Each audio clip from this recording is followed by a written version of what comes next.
Assalamualaikum warahmatullahi wabarakatuh.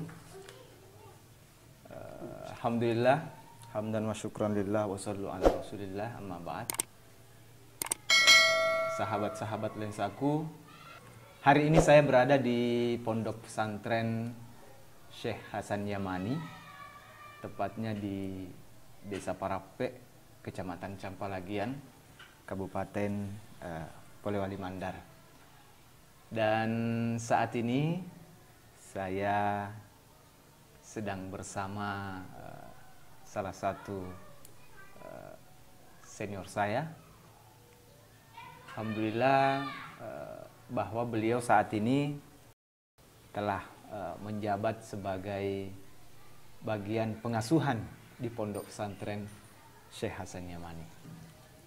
Sahabat-sahabat sekalian, jadi pada siang hari ini kita akan sedikit berbincang-bincang bersama dengan beliau tentang seputar Pondok Pesantren Syekh Hasan Yamani. Mungkin untuk lebih mengenal sosok pribadi beliau, dikenal disapa dengan Mansur Rabbani, mungkin lebih jelasnya beliau akan memperkenalkan diri sebelumnya. Silakan, Ustaz. Ya. Baik, bismillahirrahmanirrahim. Assalamualaikum warahmatullahi wabarakatuh. Waalaikumsalam warahmatullahi wabarakatuh. Perkenalkan, nama saya Mansur Rabbani, sesuai yang disampaikan tadi. Kemudian saya salah seorang alumni dari Pondok Pesantren Syekh Hasan Yamani, dan kebetulan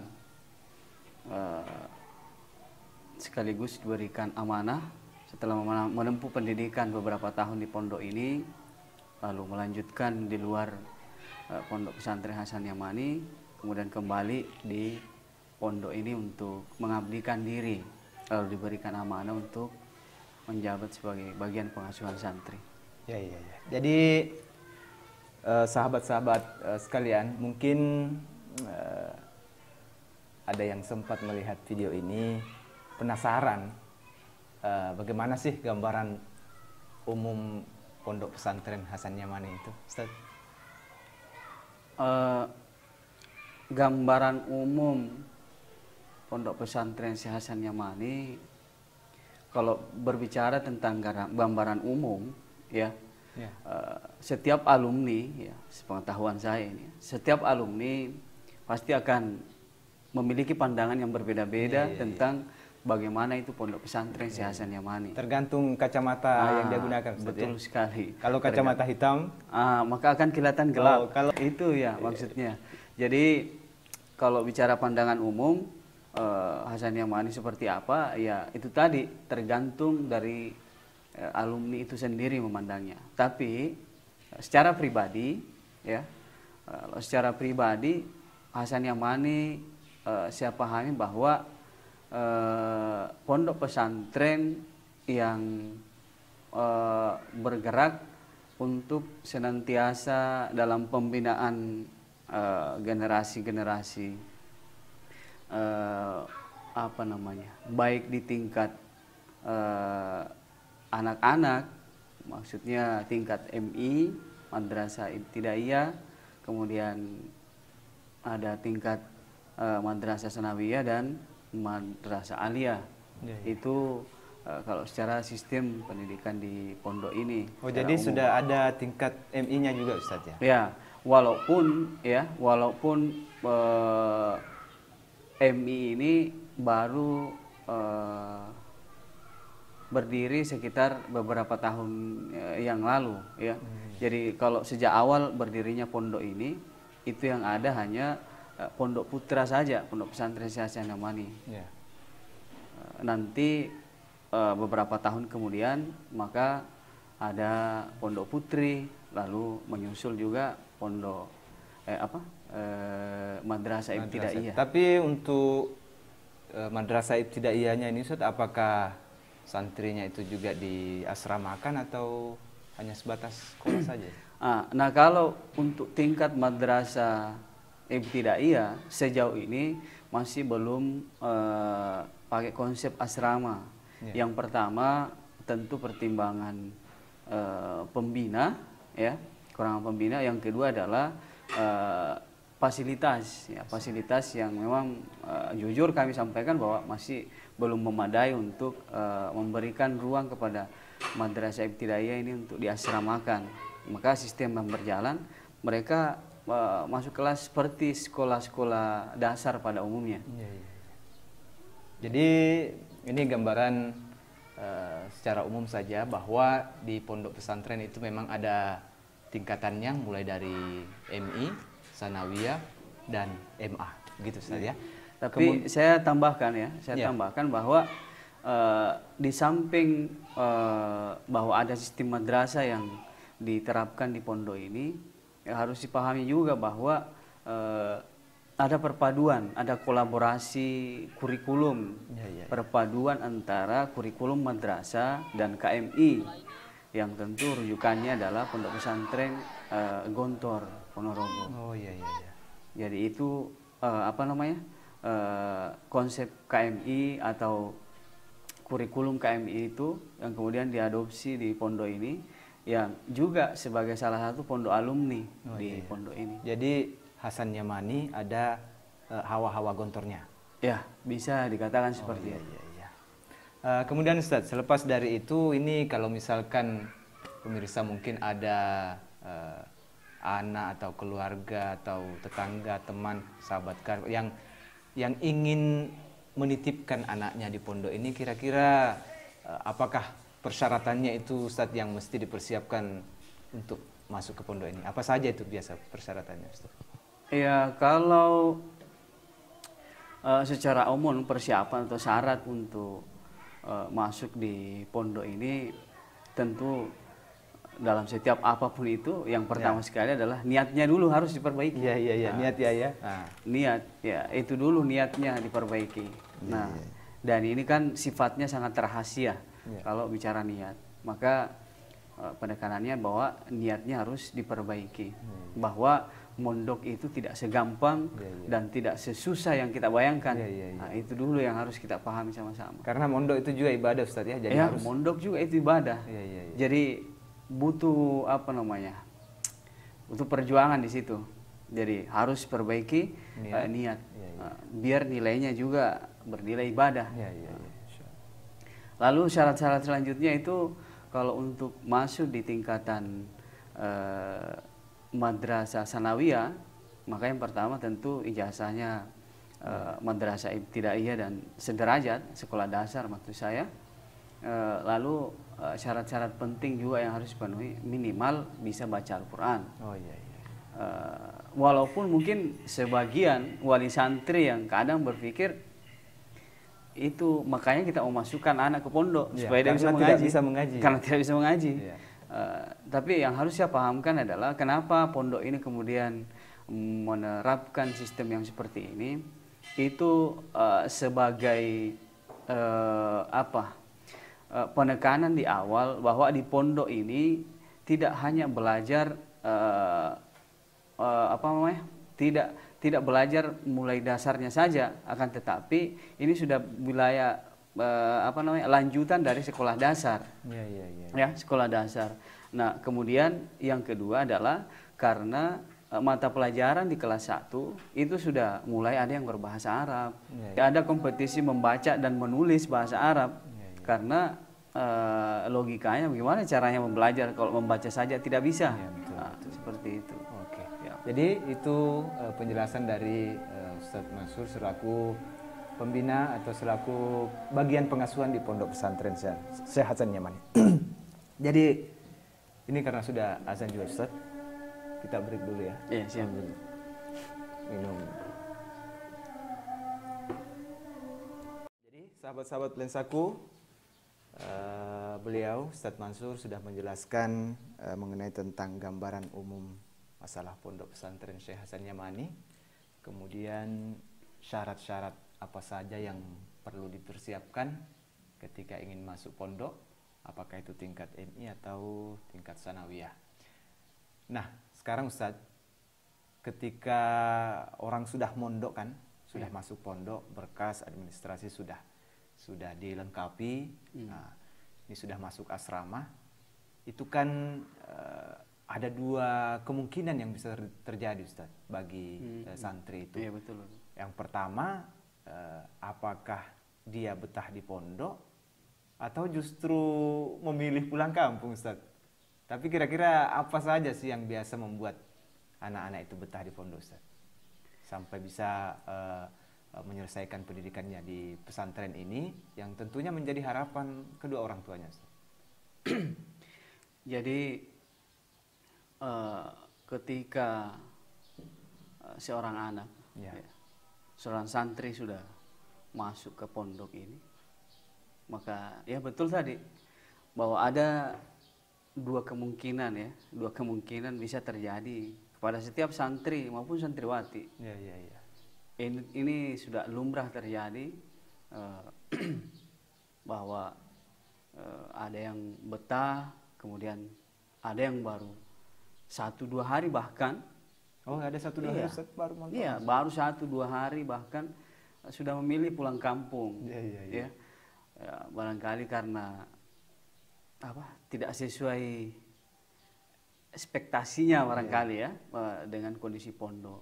Nah, maka kalau berbicara tentang bagaimana agar santri itu bisa betah di pondok, maka yang pertama sekali harus dipahami adalah bahwa seperti yang saya katakan, bahwa yang pertama adalah niatnya dulu ini harus diperkuat betul-betul.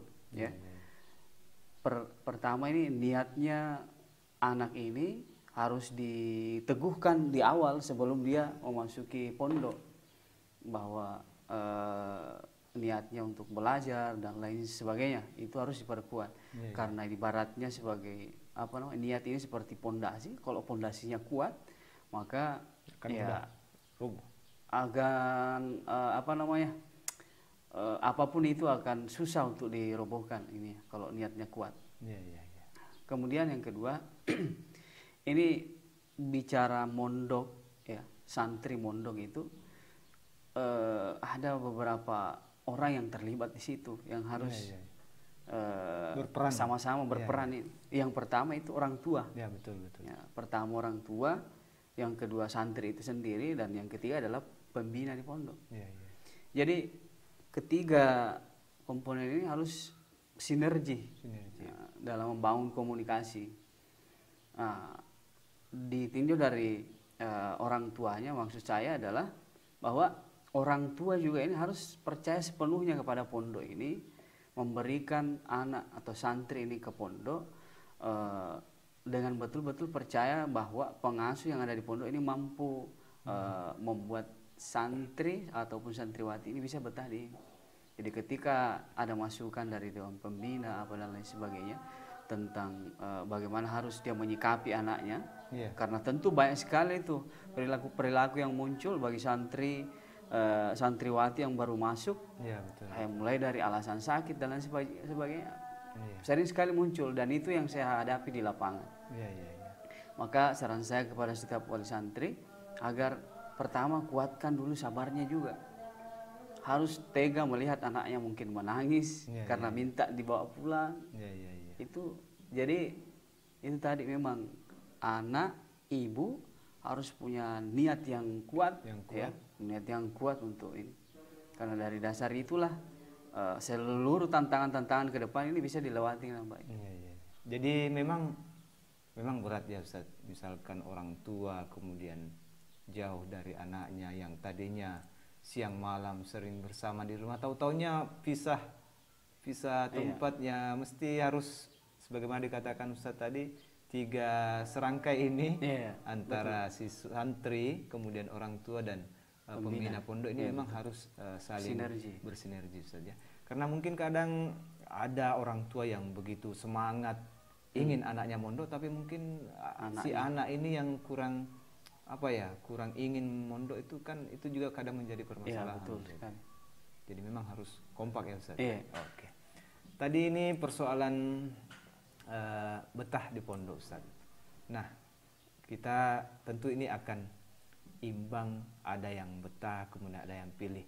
Mungkin dia banding-bandingkan antara kehidupan di pondok itu dengan rumah, mungkin agak ada sesuatu yang berbeda sehingga kadang dia saya lebih baik pulang kampung aja dekat dengan orang tua. Kira-kira bagaimana itu Ustaz persoalannya seperti itu? Sebelum menjawab itu, jadi saya tambahkan tadi, karena bicara tidak betah ini kan tentu lawan dari betah di pondok ya. Betul. Jadi saya tambahkan tadi bahwa di awal pertama itu niat, kemudian santri ini dia harus pandai beradaptasi dengan teman-temannya di pondok, ya. Jadi secara tidak langsung kalau dia pandai beradaptasi, membawa diri dengan teman-temannya, maka tentu dengan mudah dia menikmati suasana di pondok. Lain halnya, ini yang menyebabkan santri tidak betah. Lain halnya kalau anak tersebut mungkin terkesan introvert atau mungkin tertutup orangnya, agak pendiam dan kurang bergaul. Itu salah satu bisa jadi penyebab anak itu tidak betah karena dia merasa berbeda mungkin dari teman-teman yang lain. Nah, dalam kondisi seperti itu kalau dia lalui hari demi hari ya pasti bawaannya mikirnya ke rumah. Karena dia terkesan bahwa yang dipercaya cuma orang tuanya. Jadi itu kadang juga yang membuat anak-anak tidak betah di pondok. Jadi di akhir Ustaz,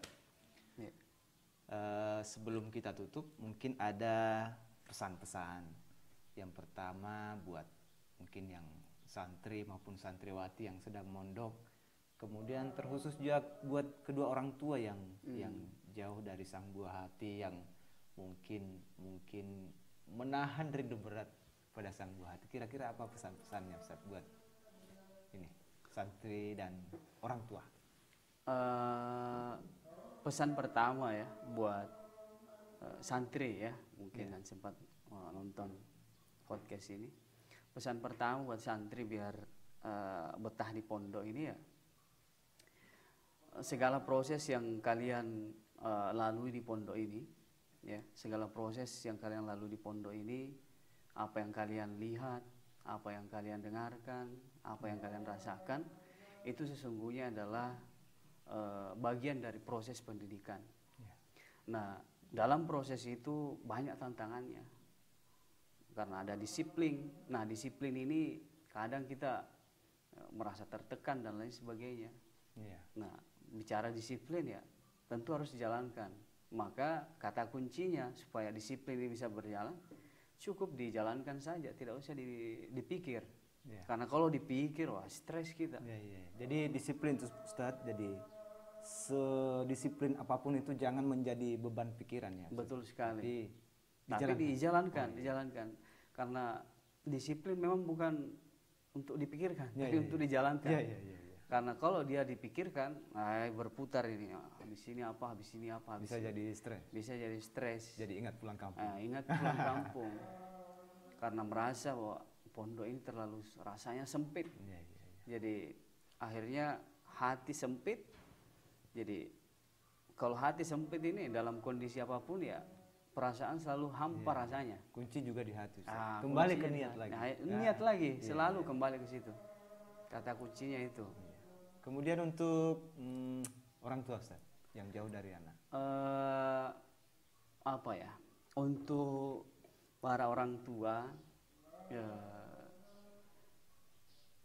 pesan atau mungkin hanya sekedar sharing pendapat antara saya dengan ini, karena tentu saya paham betul bahwa para wali santri ini jauh lebih memahami kondisi anaknya masing-masing.